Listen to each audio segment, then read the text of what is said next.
अस्सलाम वालेकुम dear students. Next topic की तरफ आते हैं, डिस्कवरी ऑफ प्रोटॉन्स। और इसमें जो है जो इनको आल्सो केनाल रेज, इनको एनोडिक रेज भी कहते हैं और इनको पॉजिटिव रेज भी कहते हैं। हमने इलेक्ट्रॉन्स की डिस्कवरी को जो है डिस्क्राइब किया है, तो ये जो है बिल्कुल वही प्रोसीजर है, इसमें और कोई जो है यहाँ पे हमने मॉडिफिकेशन नहीं करनी है। इस मतलब ये कि कंडीशन बिल्कुल वही है। कंडीशन जो है for the production of cathodic rays जो है, क्या कंडीशंस है, तो इसके लिए कंडीशन ये है कि यहाँ पे 0.01 mm ऑफ मर्करी जो है आप लोगों के पास इसके लिए प्रेशर होगा, और यहाँ पे जो है जो पोटेंशियल डिफरेंस होगा तो वो 10,000 वोल्ट पोटेंशियल डिफरेंस जो है हमने वही कंडीशन यहाँ पे अप्लाई करें। तो ये प्रेशर और यहाँ पे जो है ये इलेक्ट्रिक आर्क, इतना इलेक्ट्रिक आर्क हमने इसको देना है। लेकिन इसमें जो है जो मॉडिफिकेशन की गई, गोल्डस्टीन ने जो मॉडिफिकेशन, सिर्फ ये मॉडिफिकेशन की गई है इस डिस्चार्ज ट्यूब में कि यहाँ पे जो है अगर आप लोग देखें ये कैथोड है, तो ये कैथोड को जो है उन्होंने परफोरेटेड लिया है। परफोरेटेड का मतलब ये कि इसमें पोर्स है, इसमें क्या है, परफोरेटेड ये पोर्स इसमें प्रेजेंट है, और इसमें जो है ये मतलब ये यहाँ पे सिर्फ ये मॉडिफिकेशन इसमें की गई है, बाकी कंडीशन वही है।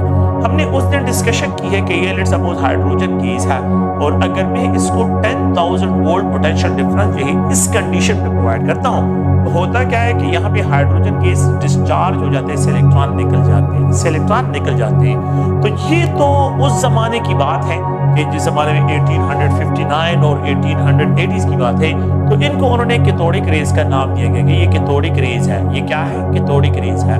और ये जो बकाया जात इससे जो इलेक्ट्रॉन निकल जाते हैं तो ये पॉजिटिव रेज रह जाते हैं। तो ये पॉजिटिव रेज जो है एनोडिक रेज या केनाल रेज जो है, इनको जो है डिस्क्राइब करते हैं। तो ये वो बकाया जात है जो पॉजिटिव फॉर्म में रह जाते हैं। तो they are attracted towards the negative terminal of the battery. Negative terminal जो इलेक्ट्रोड है उसकी तरफ जो है ये अट्रैक्ट होते हैं, और ये क्या है, ये कैथोड है। तो they are described as a cathodic rays, क्योंकि ये जो है एनोड की तरफ मूव करते हैं, तो ये कैथोडिक रेज डिस्क्राइब किए गए। और यहाँ पे जो है अगर आप लोग देखिए पॉजिटिव रेज जो है ये मूव करते हैं, तो since they passes through this channel, in channel से ये पास होते हैं, तो यहाँ पे स्पार्किंग अपीयर हो रहे थे। इन स्पार्किंग का अपीयर होना यहाँ पे जो है इंडिकेट करते हैं कैथोडिक रेज के अपोजिट में एक अनदर टाइप ऑफ रेज है। और साइंटिस्ट ने जो है इनको उस जमाने में जो है इनको क्या नाम दिया गया, इनको एनोडिक रेज का नाम दिया गया। उस जमाने में ये बात कही जाती है कि ये पॉजिटिव रेज जो है ये एनोड रिलीज करता है, और ये जो नेगेटिव चार्जेस है तो ये कैथोड रिलीज करता है, उसके कैथोडिक रेज और इसको एनोडिक रेज।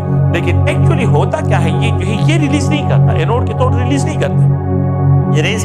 यहाँ पे जो गैसेस होते हैं उन गैसेस की डिस्चार्जिंग होती है और उससे जो है इलेक्ट्रॉन रिलीज होते हैं, और यहाँ पे जो आप लोगों के पास केनाल रेज जो है ये जो है प्रोड्यूस होते हैं। तो ये एनोडिक रेज का नाम दिया गया इनको केनाल रेज का, क्योंकि ये इन चैनल से पास होते हैं और फिर यहाँ पे स्पार्किंग प्रोड्यूस करते हैं। तो केनाल रेज जो है यहाँ पे या एनोडिक रेज का वर्ड जो है इसके लिए यूज होता है। तो ये अगर आप लोग देखें तो ये बिल्कुल वही कंडीशन है प्रोटॉन की डिस्कवरी की बात जो करते हैं। अच्छा, इसकी जो प्रॉपर्टीज है, तो प्रोटॉन्स की जो है प्रॉपर्टीज, इनकी जो प्रॉपर्टीज है बिल्कुल उसी तरह की प्रॉपर्टी जिस तरह हमने जो है इलेक्ट्रॉन में डिस्कशन की है कि व्हेन दीस रेडिएशन जो पॉजिटिव रेज होते हैं they are allowed to pass through electric dipole, electric dipole से पास करते हैं, तो they are bent towards the negative terminal of the battery. तो डिफ्लेक्शन इन इलेक्ट्रिक फील्ड में जो है डिफ्लेक्ट होना, इलेक्ट्रिक फील्ड इंडिकेट करता है कि यहाँ पे जो है दे हैव चार्ज नेचर, इसका चार्ज नेचर है। सेकंड पॉइंट ये है when they are allowed to pass through the magnetic field, तो मैग्नेटिक फील्ड इसका इंड्यूस मैग्नेटिक फील्ड के साथ इंटरेक्ट करके यहाँ पे सर्कुलर पाथ फॉलो करता है। तो यहाँ पे deflection in the magnetic field indicate करता है, इन मैग्नेटिक फील्ड जो है ये दोनों फील्ड में डिफ्लेक्शन जो है ये इंडिकेट करता है कि these raise have charge nature, इनका चार्ज नेचर है।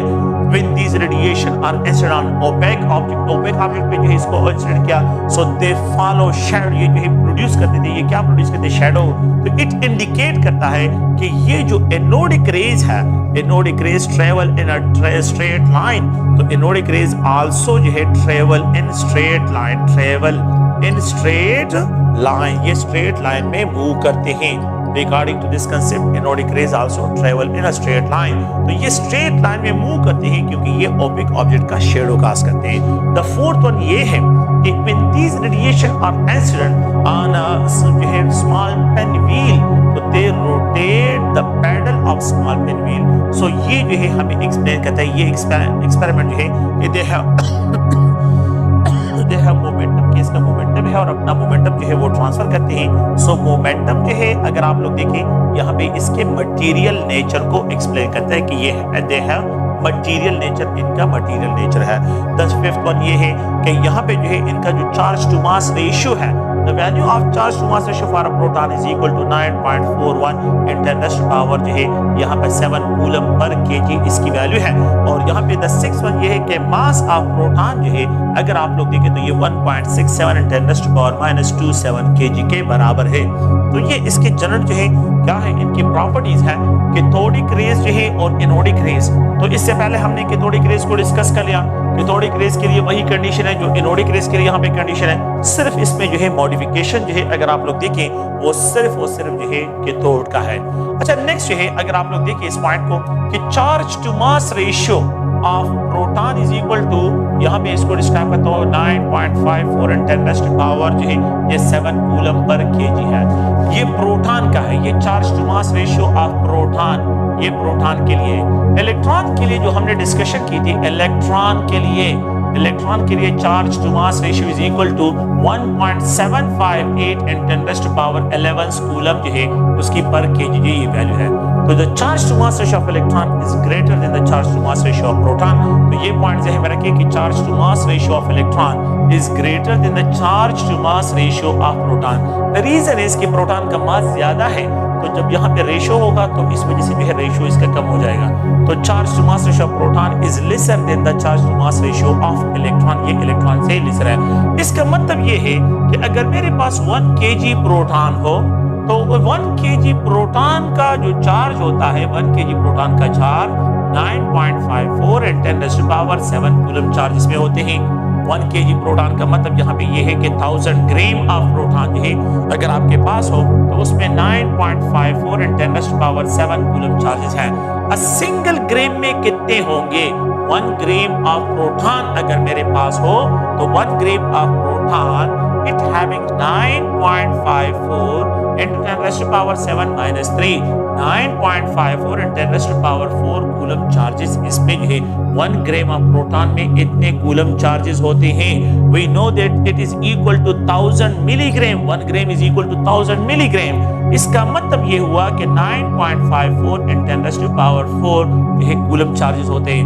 500 में कितने होंगे आप लोगों के पास? अगर मैं 1 मिलीग्राम लिखूं यहाँ पे कि सिंगल मिलीग्राम में क्या होंगे, तो ये 1000 यहाँ पे आ जाएगा, इसको क्रॉस करें 1000 यहाँ पे आ जाएगा, तो 1 milligram will be equal to 9.54 × 10 power 4 -3 coulomb charges हैं, and it is also equal to 9.54 × 10 जो है कूलम चार्ज होंगे।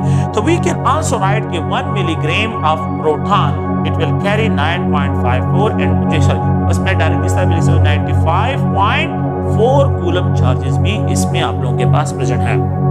तो ये अगर आप लोग देखें आसान सा पॉइंट है, और इसमें जो है हम जब डिस्क्रिप्शन करते हैं तो 1 kg प्रोटॉन का 1 kg प्रोटॉन में कितने चार्जेस होते हैं ये इसके लिए डिस्क्राइब करते हैं। A single kg of proton में कितने चार्जेस हैं तो ये उनके लिए डिस्क्रिप्शन करते हैं। नेक्स्ट जो है अगर आप लोग देखिए एक प्रोटॉन का मास जो है, एक प्रोटॉन अ सिंगल प्रोटॉन का मास 1.67 × 10 पावर -27 kg के बराबर है, और सिंगल प्रोटॉन का मास 1.67 × 10 पावर -24 जो है ये ग्राम के बराबर है। अ सिंगल प्रोटॉन का मास जो है ये 1.67 × 10 पावर -21 मिलीग्राम के बराबर है। अ सिंगल प्रोटॉन का मास 1.67 × 10 पावर जो है 18 माइक्रोग्राम के बराबर है। अ सिंगल प्रोटॉन का मास 1.67 × 10 पावर -15 नैनोग्राम के बराबर है। अ सिंगल प्रोटॉन का मास 1.67 × 10 पावर -12 माइक्रोग्राम के बराबर है, और अ सिंगल प्रोटॉन का mass is also equal to 1 AMU के बराबर है, ये इसके भी बराबर है। तो ये डिफरेंट यूनिट्स में जो है प्रोटॉन का जो मास है ये इसको यहाँ पे डिस्क्राइब करता है। ओके, एक और पॉइंट की तरफ हम आते हैं कि the charge to mass ratio of proton जो है it depend on the nature of the residual gases, जो गैसेस होती हैं उसके नेचर पे डिपेंड करते हैं। तो ये एक स्टेटमेंट है, चार्ज टू मास रेशियो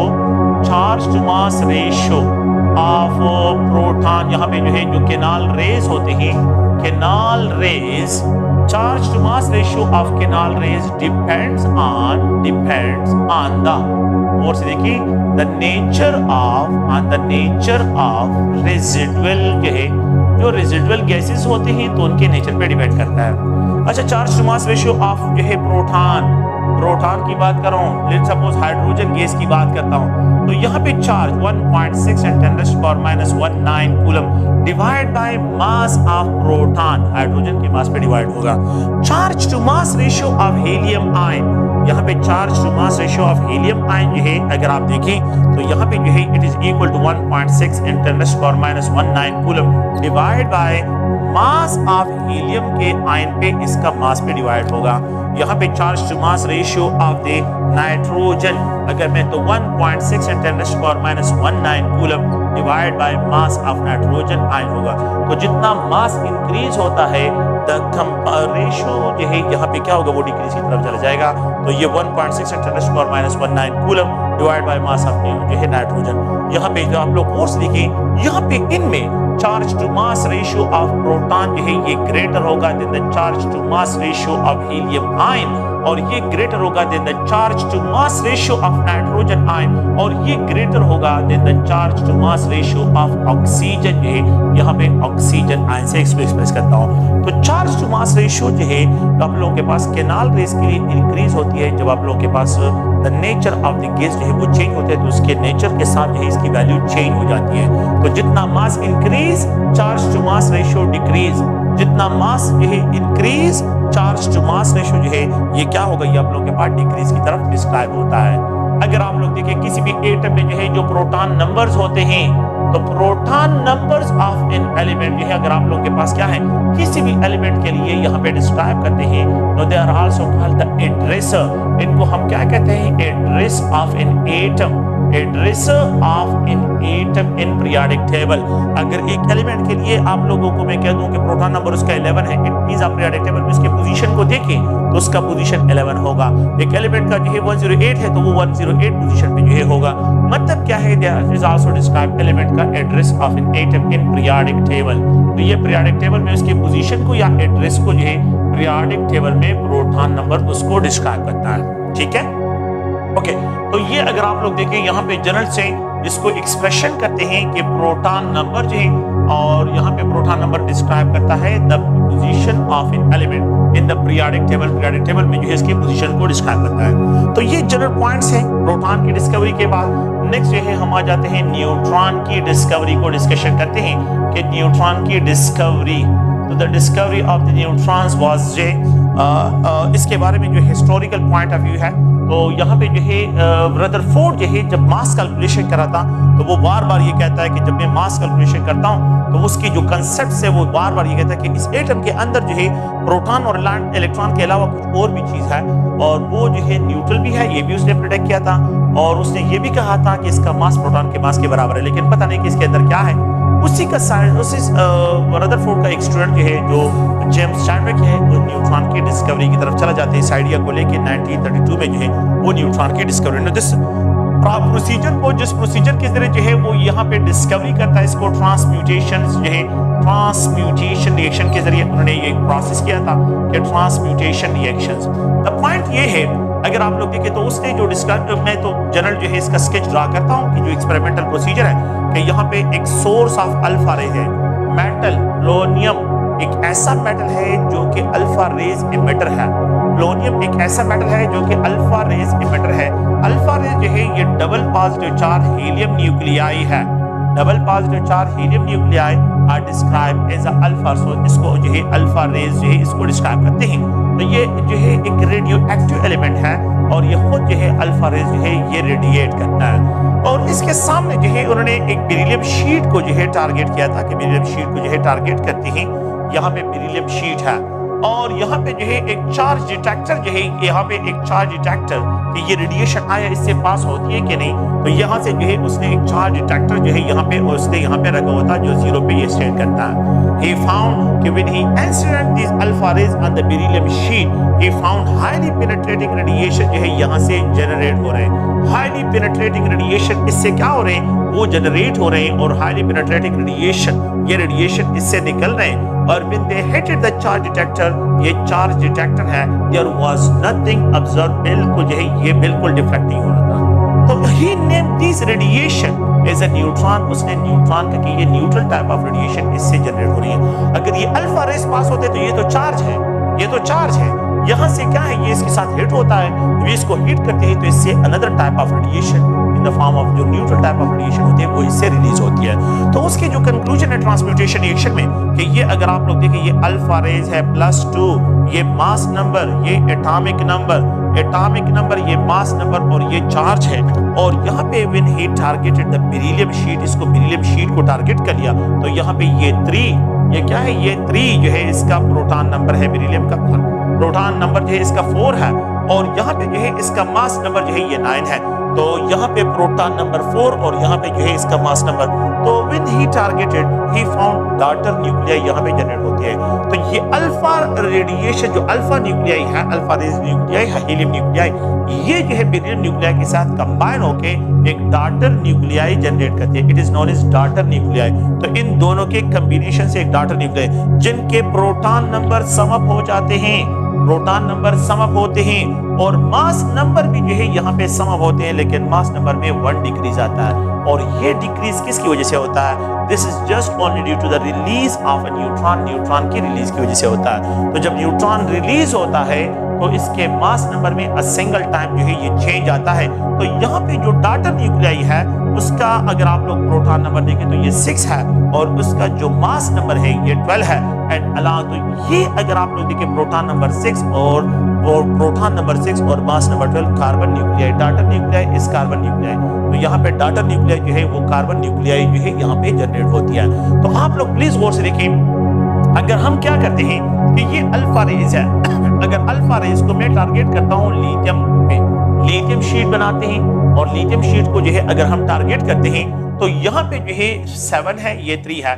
तो X जो डॉटर न्यूक्लियाई जनरेट होगी तो इन दोनों का समअप होगा 2 + 3 और यहाँ पे जो है 4 + 7, 4 + 7 - 1, यहाँ पे अ सिंगल न्यूट्रॉन जो है वो रिलीज होगा। So the daughter nuclei will be जो है उसका प्रोटॉन नंबर 5 होगा और उसका जो मास नंबर होगा तो यहाँ पे 11 - 1 दैट विल बी 10 इसका मास नंबर होगा। तो ये अगर आप लोग देखें तो ये बोरान न्यूक्लियाई जो है जनरेट हो रही है। बोरान न्यूक्लियाई का प्रोटॉन नंबर 5 है और मास नंबर जो है ये अगर आप लोग देखें तो ये इसका 10 डिस्क्राइब होता है। तो हम कंक्लूजन की तरफ ये आते हैं कि जो आपसे क्वेश्चन यहाँ पे डिमांड होते हैं तो आपसे जो क्वेश्चन है तो ये बेरिलियम है और यहाँ पे जो है ये 9 इसका जो है अगर आप लोग देखें प्रोटॉन नंबर और यहाँ पे जो है सॉरी मास नंबर, ये प्रोटॉन नंबर और यहाँ पे ये alpha rays double positive charge, alpha rays जब हिट करते हैं तो डॉटर न्यूक्लियाई। तो पहला क्वेश्चन ये होता है कि what should be the expected atomic जो है atomic number of the daughter nuclei. ये आप लोगों को गिवन होगा, ये आप लोगों को क्या होगा, ये गिवन होगा। यहाँ पे जो है मास नंबर गिवन होगा और ये डिमांड होगा। सेकंड पॉइंट में तो ये इन दोनों का सम आपके बराबर होगा। सेकंड क्वेश्चन जो है यही न्यूक्लियाई अगर आप लोग देखें ये कंबाइन होते हैं तो यहाँ पे आप लोगों से जो डिमांड होता है ये नंबर आपको गिवन होगा और द सेकंड पॉइंट डिमांड जो है इसका होगा कि what should be the expected mass number, कि यहाँ पे मास नंबर जो है वो आप लोगों के पास क्या होगा। तो मास नंबर जो है इसका, तो मास नंबर जो है इनका समअप होगा एंड सिंगल डिक्रीज। ये 2 जो है चार्जेस हैं, ये 2 इसका हिस्सा नहीं, इसके साथ समअप नहीं होगा। ये 2 इस पे अल्फा रेस पे जो है चार्जेस है तो आपसे मास नंबर डिमांड होगा। द थर्ड वन ये है कि यहाँ पे जो है आप लोगों को डॉटर न्यूक्लियाई गिवन होगी और यहाँ पे जो है एक न्यूट्रॉन है, यहाँ पे आपसे ये डिमांड हो सकता है और ये भी डिमांड हो सकता है कि इनका प्रोटॉन नंबर और mass number, expected proton number क्या हो सकते हैं और मास नंबर जो है क्या हो सकते हैं। In the fourth one question जो यहाँ पे डिमांड होते हैं तो वो आप लोग और देखें ये आप लोगों को गिवन होगा और यहाँ पे जो है ये गिवन होगा एंड प्लस यहाँ पे आप लोगों से डिमांड होगा कि यहाँ पे प्रोटॉन है, न्यूट्रॉन है, इलेक्ट्रॉन है या न्यूट्रॉन जो है आप लोगों के पास यहाँ पे रिलीज होगा। तो इसमें आप लोगों ने प्लीज ध्यान में रखना है कि ये आप लोगों से ये डिफरेंट टाइप्स ऑफ क्वेश्चन जो है इस ट्रांसम्यूटेशन रिएक्शन में डिस्क्राइब होते हैं। Neutron release, proton number demand, mass number demand, यहाँ पे आप लोगों से प्रोटॉन दोनों डिमांड हो सकते हैं और द थर्ड वन जो है आप लोगों के पास यहाँ पे जो है what will be the expected particle जो यहाँ पे रिलीज होगा उसका डिमांड होगा। एंड द थर्ड वन जो है आप लोगों को और से देखिए प्रोटॉन नंबर से यू कैन आइडेंटिफाई कि कौन सी न्यूक्लियाई यहाँ पे जनरेट हो रही है, उसको भी आप लोग जो है क्या कर सकते हैं, यहाँ से जनरेट कर सकते हैं। तो ये अगर आप लोग देखें ये जनरल जो है इसमें क्वेश्चंस हैं और इन क्वेश्चंस को जो है आप लोगों ने ज़हन में रखना है। मैं यहाँ पे एक जनरल पॉइंट इस तरह डिस्क्राइब करता हूँ कि लेट्स सपोज जो है ये अल्फा रेज है और यहाँ पे ये 4 ये 2 और ये लिथियम को टारगेट करते हैं, तो मैं इस तरह एक्सप्रेशन करता हूँ कि पीरियोडिक टेबल में ये लिथियम है, फिर इसके बाद बेरिलियम है, फिर बोरान है और फिर कार्बन है। जब मैं अल्फा रेज के जरिए लिथियम को टारगेट करता हूँ तो बेरिलियम न्यूक्लियाई जनरेट नहीं होती, बोरान न्यूक्लियाई जनरेट होती है, बोरान न्यूक्लियाई जनरेट होती है। और जब मैं इस अल्फा रेज के जरिए जो है बेरिलियम को टारगेट करता हूँ तो अगर आप लोग देखें तो फिर कार्बन न्यूक्लियाई तो नेक्स्ट न्यूक्लियाई जनरेट होती है। अगर आप देखें तो बेरिलियम को टारगेट करते हैं कार्बन न्यूक्लियाई, और अगर हम जो है लिथियम को टारगेट करते हैं तो बोरान न्यूक्लियाई जो है ये जनरेट होगी। लेट्स सपोज यहाँ पे नाइट्रोजन है तो ये 7 है। अगर मैं इस अल्फा रेस के जरिए जो है बोरान को टारगेट करूं, what's with expected nuclei, neutron जो है नाइट्रोजन न्यूक्लियाई जो है यहाँ पे आप लोगों के पास जनरेट होगी। सो द एक्सपेक्टेड न्यूक्लियाई जो है वो नाइट्रोजन डिस्क्राइब होगी। तो आप लोगों ने इसको जहन में रखना है कि ये आप लोगों के पास न्यूट्रॉन। अच्छा, न्यूट्रॉन की जो डिस्कवरी है तो न्यूट्रॉन की डिस्कवरी में हम ये डिस्क्राइब करते हैं कि न्यूट्रॉन की जो डिस्कवरी है तो इसको जो है एक ट्रांसम्यूटेशन रेडियो एक्टिविटी के बेस पे जो है इनको डिस्क्राइब किया गया है, और वो बाकी डिस्चार्ज ट्यूब में जो है डिस्कवर हुए हैं। तो ये जो कैथोडिक रेज है, एनोडिक रेज है, so they are discovered in discharge tube experiment में, और इसको रेडियो एक्टिविटी के बेस पे जो है इनकी डिस्कवरी हुई है।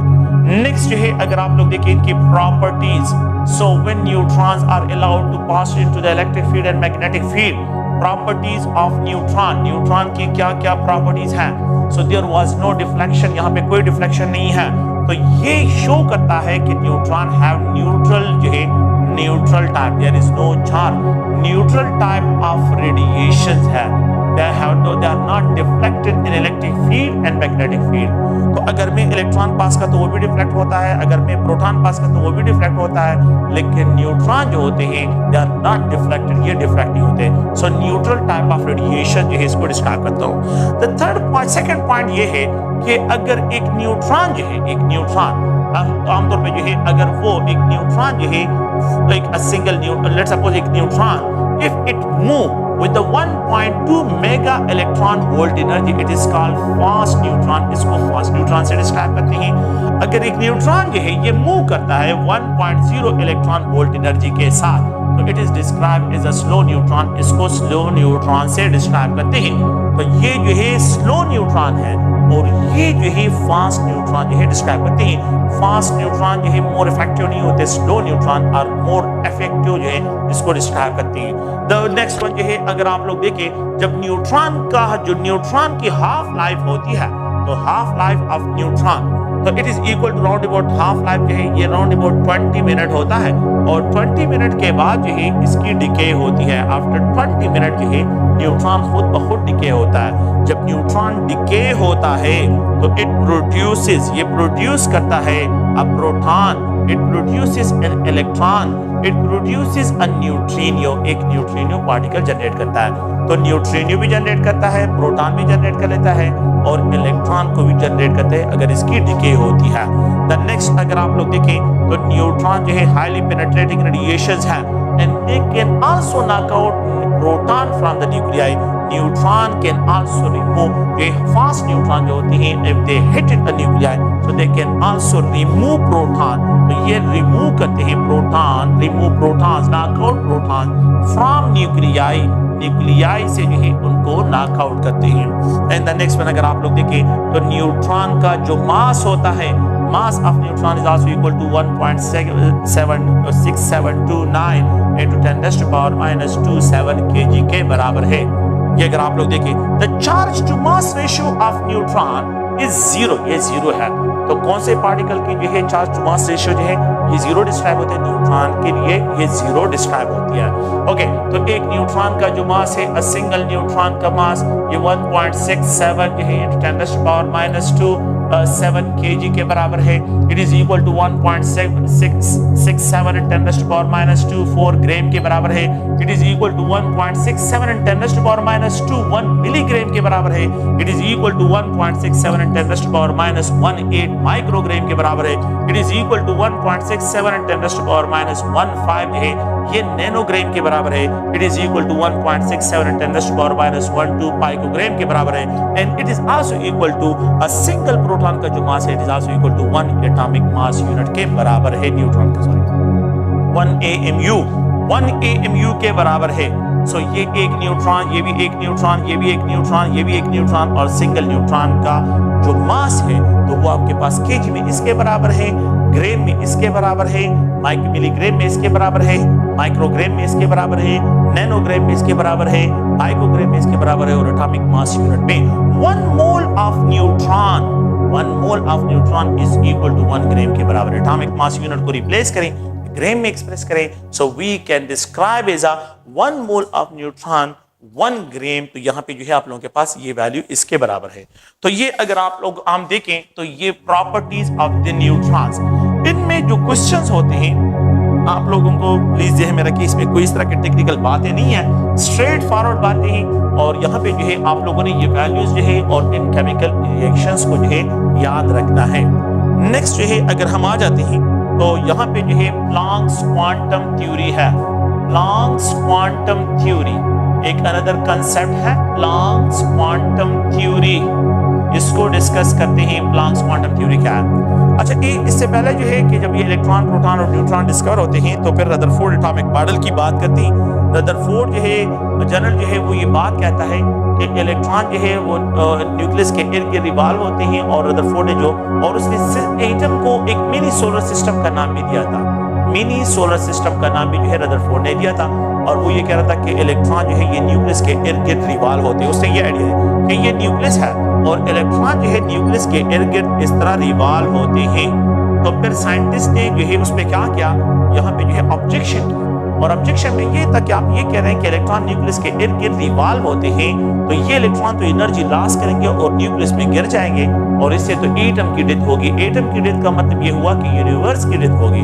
तो ये बात आपकी गलत है। सेकंड पॉइंट में वो फिर उसको क्या करते हैं कि ये मिनी सोलर सिस्टम का वो नाम जो आपने इसको दिया है ये भी गलत है, क्योंकि मिनी सोलर सिस्टम का जो वर्ड है मतलब ये कि सोलर सिस्टम का जो कंसेप्ट है तो वो न्यूटन्स लॉ जो है, न्यूटन्स लॉ ऑफ ग्रेविटेशन उस पे अप्लाई होता है, और न्यूटन्स के जो लॉज है वो एटम पे अप्लाई नहीं होते, क्योंकि यहाँ पे जो है कूलम्बिक फोर्स है, वहाँ पे ग्रेविटेशन। तो मिनी सोलर सिस्टम का नाम जो है ये रदरफोर्ड ने दिया था एटम को, लेकिन फिर इसको साइंटिस्ट ने रिजेक्ट कर लिया। फिर उसके बाद होता क्या है कि यहाँ पे जो है बोहर एटॉमिक मॉडल के कंसेप्ट की तरफ आते हैं। तो फिर बोहर एटॉमिक मॉडल में जो पॉइंट्स है वो हमने जो है बाद में इसमें एक्सप्लेन करेंगे, लेकिन ये है कि ये रदरफोर्ड एटॉमिक मॉडल इस तरह था कि electrons are revolving around the nucleus, जो है ये न्यूक्लियस के इर्द गिर्द जो है ये रिवॉल्व होते हैं, और यहाँ पे जो है उसने मिनी सोलर सिस्टम का नाम भी जो है एटम को दिया था। ओके, इसके बाद जो है हम प्लैंक्स क्वांटम थ्योरी की तरफ आते हैं, और मैक्स प्लैंक्स कंसेप्ट जो है जर्मन फिजिसिस्ट है, उसने जो है इस कंसेप्ट को इंट्रोड्यूस कराया था। और अकॉर्डिंग टू हिम कि जब भी एक ऑब्जेक्ट जो है वो रेडिएशन को एब्जॉर्ब करता है, एनर्जी की एब्जॉर्प्शन करता है या वो एनर्जी को रिलीज करता है, तो absorption of energy and release of energy जो है it is always observed in discontinuous manner. ये हमेशा डिसकंटिन्यूअस मैनर में होगी। क्या मतलब है इसका? इसका मतलब ये है कि ये न्यूक्लियस है, यहाँ पे अगर आप लोग देखें इलेक्ट्रॉन्स हैं, यहाँ पे जो है अगर आप लोग एनर्जी लेवल्स हैं, यहाँ पे एनर्जी लेवल्स हैं, यहाँ पे एनर्जी लेवल्स हैं। जब ये इलेक्ट्रॉन एनर्जी एब्जॉर्ब कर लेता है, अगर इतनी एनर्जी एब्जॉर्ब कर लेता है जो इस एनर्जी लेवल के बराबर हो, तो ये यहाँ पे चला जाएगा। अगर ये इतनी एनर्जी एब्जॉर्ब करेगा तो इलेक्ट्रॉन यहाँ से जंप करके चला जाएगा। अगर ये इलेक्ट्रॉन इतनी एनर्जी एब्जॉर्ब करेगा तो ये यहाँ से यहाँ पे चला जाएगा। इट्स अ डिसकंटिन्यूअस मैनर में ये एब्जॉर्प्शन कर रहा है। So the absorption of electromagnetic radiation according to this theory, absorption of EMR, electromagnetic radiation, absorption of electro, एक ऑब्जेक्ट ये है अगर वो एब्जॉर्प्शन ऑफ इलेक्ट्रोमैग्नेटिक रेडिएशंस को एब्जॉर्ब करता है, तो the absorption of electromagnetic radiation will always occur in discontinuous manner, ये discontinuous manner में जो है एब्जॉर्प्शन होगा। तो absorption of electromagnetic radiation will always observe in discontinuous manner, या discontinuous manner में एब्जॉर्प्शन होगा। देखिए अगर आप लोग और देखिए ये फिक्स एनर्जी गेम यहाँ से यहाँ पे, फिर अगर इतनी एनर्जी गेम कर तो यहाँ पे एब्जॉर्ब, अगर इतनी एनर्जी तो यहाँ पे आप लोगों के पास ये डिसकंटिन्यूअस मैनर में है। मतलब ये है कि फोटॉन इस फॉर्म में रिलीज हो रहे हैं डिसकंटिन्यूअस मैनर में। इस तरह जो है यहाँ पे फोटॉन रिलीज एक कंटिन्यूअस फॉर्म ऑफ एनर्जी है। कंटिन्यूअस फॉर्म ऑफ एनर्जी ये एब्जॉर्प्शन ही होगा। उसका रीजन ये है क्योंकि यहाँ पे एनर्जी गैप डिफरेंट है। जब डिफरेंट गैप ऑफ एनर्जी होंगे तो फिर एब्जॉर्प्शन भी डिफरेंट फॉर्म में आप लोगों के पास ऑब्जर्व होगी। सेकंड पॉइंट ये है कि अगर ये इलेक्ट्रॉन यहाँ से वापस रिटर्न होता है तो इतने पेक ऑफ एनर्जी को रिलीज करेगा। अगर ये इलेक्ट्रॉन यहाँ से जंप करके आता है तो इतना पेक ऑफ एनर्जी रिलीज करेगा। अगर ये इलेक्ट्रॉन यहाँ से जंप करके आता है तो इतना पेक ऑफ एनर्जी रिलीज करेगा। तो द रिलीज और एब्जॉर्प्शन है, अगर यहाँ पे रिलीज हो रहा है, रिलीज है, अगर आप लोग देखें रेडिएशन हो रहा है, रेडिएट हो रहा है, अगर ये क्या हो रहा है, रेडिएट हो रहा है, एनर्जी को रिलीज करता है, रेडिएट करता है। सो द रेडिएशन या रेडिएट करना is always observe, is always, ये भी जो है आप लोगों के पास क्या होगा, means release of energy will always observe in discontinuous manner। ये भी discontinuous manner में जो है observe होगा, ये भी observe in discontinuous manner, ये भी discontinuous manner में observe होगा। तो अगर आप लोग देखिए absorption of EMR will always observe in discontinuous manner and radiate होना, रिलीज होना, ये भी जो है आप लोगों के पास डिसकंटिन्यूअस मैनर में होगा। According to this theory an object absorb or release, अगर एक ऑब्जेक्ट जो है वो एनर्जी को एब्जॉर्ब करता है या रिलीज करता है, it will always occur in discontinuous manner। अच्छा, डिसकंटिन्यूअस मैनर में अगर ये एब्जॉर्प्शन करता है, अगर आप लोग देखें तो यहाँ पे जो है तो ये always occur in discontinuous। Now these are called energy pulses। इनको क्या कहते हैं, energy pulses भी इनको कहते हैं, energy packets भी इनको कहते हैं।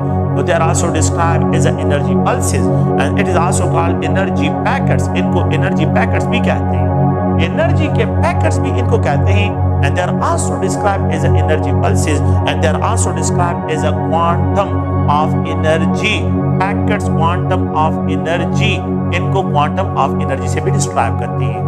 So the absorption, तो ये जो पैकेट्स ऑफ एनर्जीज है, पल्सेस ऑफ एनर्जी भी कहते हैं, क्वांटम ऑफ एनर्जी से भी इसको डिस्क्राइब करते हैं। सेकंड पोस्टुलेट ये है कि ये जो आप लोगों के पास एब्जॉर्प्शन ऑफ इलेक्ट्रोमैग्नेटिक रेडिएशंस है, so it is directly proportional to the frequency of the absorb point. According to the second postulate ये है, according to this theory, the absorption और emission जब आप लोगों के पास होता है तो जो फोटॉन रिलीज होता है उस फोटॉन की एनर्जी और फ्रीक्वेंसी में डायरेक्ट रिलेशन है। According to this theory, कि there is a direct relation, there is a direct relation of frequency and यहाँ पे एक्सप्रेशन करता हूँ एंड एनर्जी और यहाँ पे फ्रीक्वेंसी में डायरेक्ट रिलेशन है। So according to this theory, energy is directly proportional। You know what is mean by frequency? The number of waves है, let's suppose ये मेरे पास क्या है, ये एक सेकंड मैं इसको एक्सप्रेशन करता हूँ कि the number of waves, यहाँ पे 2 waves और डोमेन क्या हो, टाइम डोमेन हो, कि जितने वेव्स प्रोड्यूस हो रहे हैं, the number of waves passing through a point per unit time, इसको डिस्क्राइब करता हूँ तो इसको फ्रीक्वेंसी है। तो frequency is equal to number of waves, number of cycles per unit time हो तो it is describe as a frequency, इसको फ्रीक्वेंसी से डिस्क्राइब करते हैं। तो जितनी ज्यादा फ्रीक्वेंसी आप लोगों के पास होगी इतनी ज्यादा एनर्जी होगी। तो जिस फोटॉन की फ्रीक्वेंसी ज्यादा उसकी एनर्जी भी ज्यादा। ये अगर आप लोगों के पास एक फोटॉन है, इसकी जो है एनर्जी यहाँ पे अगर इस तरह एक्सप्रेशन करता हूँ तो इसकी फ्रीक्वेंसी भी जो है क्या होगी, वो ज्यादा होगी। जिस फोटॉन की एनर्जी कम होगी उसकी फ्रीक्वेंसी भी जो है क्या हो जाएगी, वो ड्रॉप हो जाएगी, कम हो जाएगी। जिस फोटॉन की फ्रीक्वेंसी कम होगी तो यहाँ पे जो है अगर आप जिसकी एनर्जी कम हो जाती है उसकी फ्रीक्वेंसी भी जो है यहाँ पे कम डिस्क्राइब होगी। तो photon having maximum energy have maximum frequency and photon having least energy have least frequency जो है उसके लिए डिस्क्राइब होगी। So there is a direct relationship between energy and frequency, यहाँ पे आप लोगों के पास ज़हन में रखें। तो अगर आप लोग देखिए यहाँ पे जो है मेरे पास एक अनदर, मैं इस तरह एक्सप्रेशन करता हूँ तो यहाँ पे 1 2 2 वेव्स पास हो रहे हैं तो 2 हर्ट्ज इसकी फ्रीक्वेंसी होगी। 1 2 3 4 5 6 जो है हर्ट्ज फ्रीक्वेंसी इसके लिए डिस्क्राइब होगी। No, a frequency is also called the reciprocal of time. Time का जो रेसिप्रोकल होता है उसको हम क्या एक्सप्रेशन करते हैं, उसको हम फ्रीक्वेंसी से डिस्क्राइब करते हैं। तो the second point, there is a direct relation of frequency and energy, कि एनर्जी और फ्रीक्वेंसी में कौन सा रिलेशन है, डायरेक्ट रिलेशनशिप है। द थर्ड पॉइंट ये है कि आप लोगों के पास क्या होगा कि जब भी जो है एमिशन और एब्जॉर्प्शन होगा इट विल ऑलवेज क्वांटाइज, ये क्वांटाइज होगा। एब्जॉर्प्शन और एमिशन जो है ऑलवेज क्वांटाइज होगा, एंड यहाँ पे जो है ये हमेशा क्वांटाइज होगा, होल नंबर में इसकी एमिशन होगी और एब्जॉर्प्शन होगी, there will be no fraction value. तो अगर आप लोग देखिए इस इक्वेशन के लिए अगर मैं यहाँ पे एक्सप्रेशन करता हूँ n h nu where n describe करता है एंटीजर, इसकी वैल्यू 1 होगी, जो है यहाँ पे 2 हो सकता है, 3 हो सकता है, 4 हो सकता है, 5 ये क्वांटाइज है, लेकिन n की वैल्यू 10.5 नहीं हो सकती, गलत है। 1.5 अगर लिखा हो गलत है, 1.2 गलत है, 2.5 लिखा हो गलत है, तो इसकी वैल्यू फ्रैक्शन में नहीं होगी, इसकी वैल्यू हमेशा जो है क्या होगी, the value of the n will always describe as a whole number, इसको होल नंबर में डिस्क्राइब करना है। So the value of n is always described in whole number, इसको होल नंबर में डिस्क्राइब करना है। तो अगर आप इस पॉइंट को देखिए तो n की वैल्यू जो है ऑलवेज, तो यहाँ पे एनर्जी हमेशा क्वांटाइज होगी, होल नंबर में डिस्क्राइब होगी, इसकी वैल्यू जो है फ्रैक्शन में कभी भी डिस्क्राइब नहीं होगी। तो ये अगर आप लोग देखिए फ्रीक्वेंसी के पॉइंट ऑफ व्यू से, जिस फोटॉन की एनर्जी ज्यादा उसकी फ्रीक्वेंसी भी ज्यादा, तो मेरे पास एक एक्स-रेज रेडिएशंस है, एक मेरे पास अल्ट्रावायलेट रेडिएशंस है, एक मेरे पास यहाँ पे जो है रिप्रेजेंट करता हूँ IR रेडिएशन है, माइक्रोवेव रेडिएशंस है, एंड द नेक्स्ट वन जो है अगर आप देखें रेडियो फ्रीक्वेंसी रेडिएशंस है। सो अगर आप लोग देखें इनमें सबसे ज्यादा एनर्जी जो है एक्स-रेज की होगी, इसकी फ्रीक्वेंसी भी ज्यादा होगी, और यहाँ पे यूवी की एनर्जी कम हो जाएगी, इसकी फ्रीक्वेंसी कम हो जाएगी, IR की एनर्जी और कम हो जाएगी, इसकी फ्रीक्वेंसी, अच्छा माइक्रोवेव की एनर्जी कम, फ्रीक्वेंसी और कम, और रेडियो फ्रीक्वेंसी जो होंगे तो ये सबसे कम एनर्जी सबसे कम फ्रीक्वेंसी वाले रेडिएशन डिस्क्राइब होगी। अगर मैं इस डायरेक्शन में जाता हूं तो यहाँ पे जो है डिक्रीजिंग ऑर्डर ऑफ एनर्जी है, डिक्रीजिंग ऑर्डर ऑफ फ्रीक्वेंसी है। अगर मैं इस डायरेक्शन में आता हूं तो ये इंक्रीजिंग ऑर्डर ऑफ एनर्जी है, इंक्रीजिंग ऑर्डर ऑफ फ्रीक्वेंसी इसको डिस्क्राइब करते हैं। तो ये अगर आप लोग देखें ये फ्रीक्वेंसी पॉइंट ऑफ व्यू से जो है यहाँ पे जो हमने पॉइंट डिस्कशन करना था, इलेक्ट्रोमैग्नेटिक रेडिएशन की प्रॉपर्टीज में एक अनदर प्रॉपर्टी है, and that is describe as a wavelength, उसको जो है वेवलेंथ से डिस्क्राइब करते हैं। वेवलेंथ क्या है? अगर आप लोग देखिए ये आप लोगों के पास दो वेव्स हैं, यहाँ पे मैं इसको रिप्रेजेंट करता हूँ, जहाँ पे amplitude of the wave maximum होता है उसको जो है क्रिस्ट कहते हैं, और जहाँ पे एम्पलीट्यूड ऑफ द जो है यहाँ पे मिनिमम होता है उसको ट्रफ कहते हैं। यहाँ पे अगर आप लोग देखें तो ये इस तरह मैं इसकी एक्सप्रेशन करता हूँ, The distance between two consecutive crest जो होता है it is described as a wavelength, इसको wavelength से डिस्क्राइब करते हैं। और या जो है आप लोगों के पास क्या है कि adjacent ट्रफ के दरमियान जो डिस्टेंस होता है it is also described as a wavelength, इसको भी wavelength से डिस्क्राइब करते हैं। तो the distance between two adjacent crest हो या ट्रफ हो it is described as a wavelength, इसको wavelength से डिस्क्राइब करते हैं। तो वेवलेंथ जो है आप लोग गौर से देखिए, नो यहाँ पे जो वेवलेंथ है इसका जो यूनिट है, यूनिट फॉर द वेवलेंथ जो है यहाँ पे डिस्क्राइब करते हैं, सेंटीमीटर हो सकता है, मिलीमीटर हो सकता है, माइक्रोमीटर हो सकता है, आप लोग देखिए नैनोमीटर यहाँ पे डिस्क्राइब कर सकते हैं, एंगस्ट्रम जो है डिस्क्राइब कर सकते हैं, पाइकोमीटर हो सकता है, और यहाँ पे जो है मीटर हो सकते हैं। तो जो भी लेंथ की यूनिट्स हैं उनके लिए जो है आप लोग यहाँ पे लैम्डा के लिए उसको डिस्क्राइब कर सकते हैं। ओके, तो अगर आप लोग देखें, we know that inner frequency is equal to c by lambda. We know that the frequency और wavelength में inverse relationship है. So c is the velocity of light है, तो there is a inverse relationship between frequency and wavelength. इसका मतलब ये हुआ कि energy is equal to यहाँ पे h nu है, energy is equal to h c by lambda. इसका मतलब ये हुआ कि energy और wavelength में भी inverse relation है। तो जिस फोटॉन की एक जो है एनर्जी ज्यादा है उसकी फ्रीक्वेंसी ज्यादा, उसका वेवलेंथ कम। X rays are shorter wavelength radiations, X rays are shorter wavelength radiation, इसका वेवलेंथ ज्यादा हो जाएगा क्योंकि इसकी एनर्जी कम हो गई, इसकी एनर्जी और ज्यादा हो जाएगी, सॉरी इसका वेवलेंथ जो है और ज्यादा हो जाएगा, यहाँ पे जो है इसका वेवलेंथ जो है और ज्यादा हो जाएगा। और सबसे लॉन्गर वेवलेंथ रेडिएशन जो होंगे वो यहाँ पे आप लोगों के पास रेडियो फ्रीक्वेंसी वाले रेडिएशन होंगे। तो सबसे लॉन्गर वेवलेंथ रेडिएशन है ये रेडियो फ्रीक्वेंसी वाले रेडिएशन है। तो इस increasing order of wavelength, increasing order of wavelength, decreasing order of energy, increasing order of wavelength, decreasing order of frequency. तो जितना एनर्जी ज्यादा वेवलेंथ कम, जितनी एनर्जी ज्यादा फ्रीक्वेंसी ज्यादा वेवलेंथ कम, आप लोगों के पास ये डिस्क्राइब होगा। तो ये वेवलेंथ के लिए जरूरी है कि shorter wavelength radiation have more energy, shorter wavelength radiation have more energy and longer wavelength radiation have least energy, उनको डिस्क्राइब करते हैं। अच्छा, एक अनदर यूनिट है and that is called wave numbers. उसको क्या एक्सप्रेस करते हैं? Wave numbers. ये जो है वेव नंबर से डिस्क्राइब करते हैं। Wave number is expressed by nu bar. इसे एक्सप्रेशन करते हैं the reciprocal of the wavelength. The reciprocal of the wavelength is known as a nu bar. Wave number से डिस्क्राइब करते हैं। इसका जो यूनिट होता है 1/, यह है सेंटीमीटर। तो पर सेंटीमीटर इसका यूनिट पर माइक्रोमीटर हो सकता है, पर नैनोमीटर हो सकता है, पर एंगस्ट्रम जो है यहाँ पे डिस्क्राइब कर सकते हैं। और यहाँ पे जो है अगर आप लोग देखें पर मीटर, पर सेंटीमीटर, सॉरी पर जो है मिलीमीटर और पर माइक्रोमीटर जो है आप लोग के पास इनके लिए यूनिट डिस्क्राइब हो सकता है। अगर आप लोग देखें इसका मतलब ये है कि the number of waves, the number of waves, the number of waves passing through a point per unit length हो। अगर डोमेन टाइम हो, नंबर ऑफ वेव्स डोमेन क्या हो? The number of waves passing through a point पर unit time हो, तो फिर ये फ्रीक्वेंसी है। अगर the number of waves passing through a point per unit length हो, तो फिर इसको वेव नंबर कहते हैं। ये लेंथ है, तो यहाँ पे इसको डिस्क्राइब करता हूँ लेंथ। तो ये लेंथ है, the number of waves passing through a point per unit length है।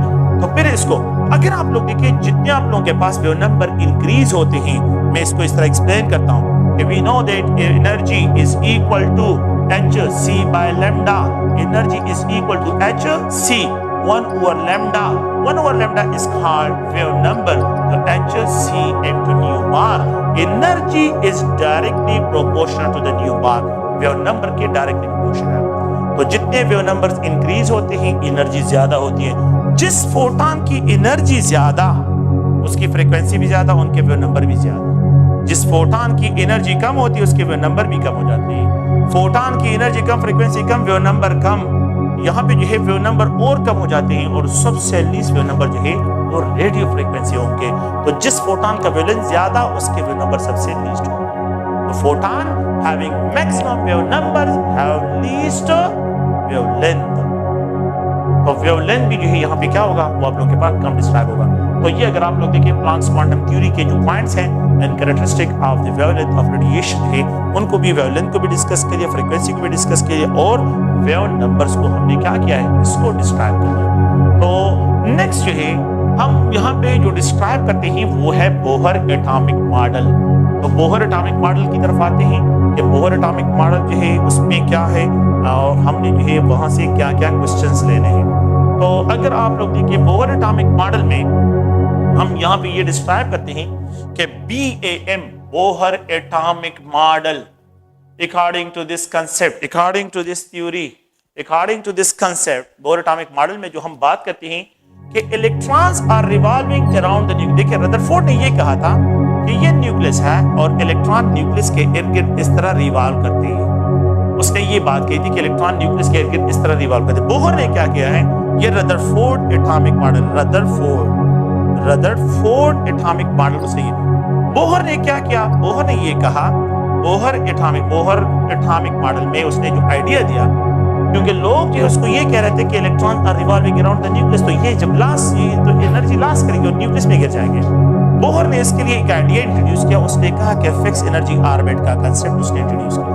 बोहर ने फिक्स एनर्जी ऑर्बिट का, उसने यहाँ पे फिक्स एनर्जी ऑर्बिट का कंसेप्ट इंट्रोड्यूस किया। उसने ये कहा कि अगर आप लोग देखें कि the electrons are revolving, the electrons are revolving around the nucleus, revolving around the nucleus in a fixed energy or around the nucleus in a fixed energy orbit, in a fixed energy orbit. These orbits are also called shells. They are also called stationary energy level. Stationary energy level, इनको stationary energy level भी कहते हैं। They are so called stationary energy level, इनको जो है stationery energy level भी कहते हैं। सेकंड पॉइंट ये है, यहाँ पे ये है, अगर आप लोग देखें एज लॉन्ग, जब तक जो है वो क्या कहता है कि लोगों को खामोश करने के लिए कि as long as the electron are present in this fix energy orbit there is no loss, no gain of energy. As long as an electron present in these fixed energy orbit, in these fixed energy orbits, no loss, no gain of energy, no loss, no gain in energy. Gain in energy is observed. यहाँ पे जो है ना तो loss होगा और ना जो है गेन ऑफ एनर्जी ऑब्जर्व होगा। द नेक्स्ट जो है वो ये कहता है कि if an electron absorb energy it will move.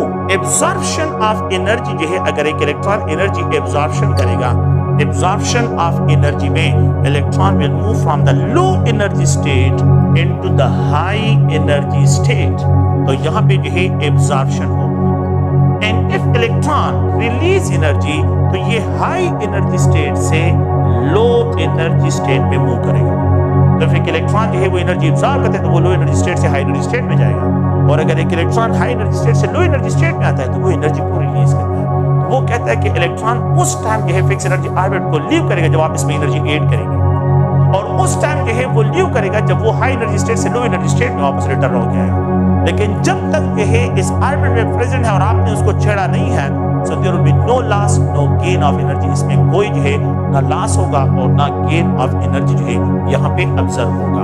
तो यहाँ पे अगर आप लोग देखें अकॉर्डिंग टू दिस कंसेप्ट कि ये न्यूक्लियस है और यहाँ पे इलेक्ट्रॉन प्रेजेंट है इस फिक्स एनर्जी ऑर्बिट में, ये इलेक्ट्रॉन एनर्जी एब्जॉर्ब करेगा तो यहाँ पे चला जा सकता है, ये एनर्जी एब्जॉर्ब करेगा तो यहाँ से ये एंडोथर्मिक है, लो एनर्जी स्टेट से हाई एनर्जी स्टेट में जाना, एंडोथर्मिक एनर्जी एब्जॉर्ब करेगा। अगर ये जो है एनर्जी रिलीज करते तो हाई एनर्जी स्टेट से लो एनर्जी स्टेट में आ सकता है, अगर यहाँ पे हो तो यहाँ से यहाँ पे आ सकता है। तो release of energy and absorption of energy जो है आप लोगों के पास यहाँ पे होगा। The third point, the fourth point जो है अगर आप लोग देखें वो ये है कि इलेक्ट्रॉन न्यूक्लियस के इर्द गिर्द रिवॉल्व होता है with the angular momentum, that is mvr is equal to nh by 2 pi। According to this concept जो है, अकॉर्डिंग टू दिस थ्योरी के बोर एटॉमिक मॉडल के मुताबिक जो है electrons are revolving around the nucleus, electrons are revolving around the nucleus with the angular momentum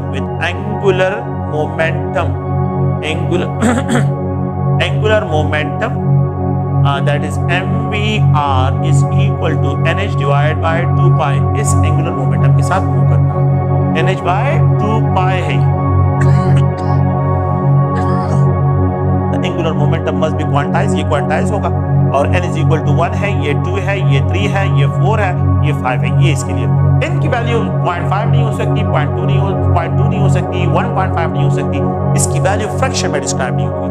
तो ये एक इलेक्ट्रॉन, अगर एक इलेक्ट्रॉन लेट्स सपोज है वो एंगुलर मोमेंटम के साथ रिवॉल्व करे, mvr is equal to nh divided by 2 pi angular momentum के साथ रिवॉल्व कर रहा है, तो इसके लिए मैं यहाँ पे इसमें जो क्वेश्चंस होते हैं mvr is directly proportional to n। आप लोग वो सीखें, अगर एक इलेक्ट्रॉन n1 में प्रेजेंट है, एक इलेक्ट्रॉन n2 में प्रेजेंट है, एक इलेक्ट्रॉन n3 में प्रेजेंट है, एक इलेक्ट्रॉन n4, ये k शेल है, ये l शेल है, ये m शेल है और ये n शेल है, तो कौन से ऑर्बिट में इसका एंगुलर मोमेंटम सबसे ज्यादा होगा? यहाँ पे होगा n शेल में। इलेक्ट्रॉन का angular momentum will be maximum in n shell and least in the k shell. k shell में जो है सबसे लीस्ट होगा, तो angular momentum of electron is maximum than n, और यहाँ पे जो है m, और अगर आप देखें ये l है और यहाँ पे जो है ये k है, तो least will be in k shell and maximum will be in n shell। Okay, if an electron are revolving in l shell, अगर एक electron angular momentum, what's will be the angular momentum? तो यहाँ पे ये 2h divided by 2 pi। If an electron are revolving, mvr is equal to यहाँ पे ये 3h by 2 pi। If an electron mvr is equal to 4h divided by 2 pi। एक electron इस angular momentum के साथ रिवॉल्व करे, it means ये l shell में है। एक इलेक्ट्रॉन 3h by 2 pi के साथ मोमेंटम में मूव करते हैं, m शेल है, और अगर एक electron 4h divided by 2 pi के साथ तो ये n शेल में ये प्रेजेंट है। अगर आप लोग देखें, मैं यहाँ पे ये लिख देता हूँ कि if an electron let's suppose a move with angular momentum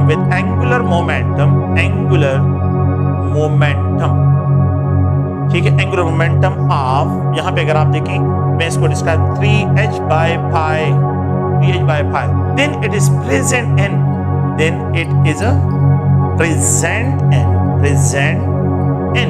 A B C D।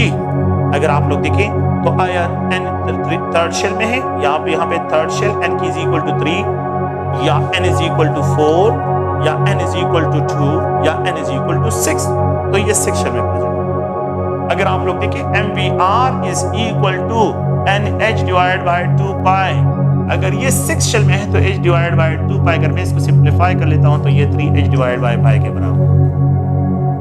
तो यहाँ पे जो है आप लोगों के पास जो है if an electron move with angular momentum of 3H divide by pi then it is present in, ये कहां पे प्रेजेंट होगा, ये डी ऑप्शन इसमें इज इक्वल टू 6 के। तो ये जो है बोहर एटॉमिक मॉडल के जो पोस्टुलेट्स हैं उनको जो है यहाँ पे डिस्क्राइब करते हैं। ठीक है, ओके, थैंक यू, शुक्रिया।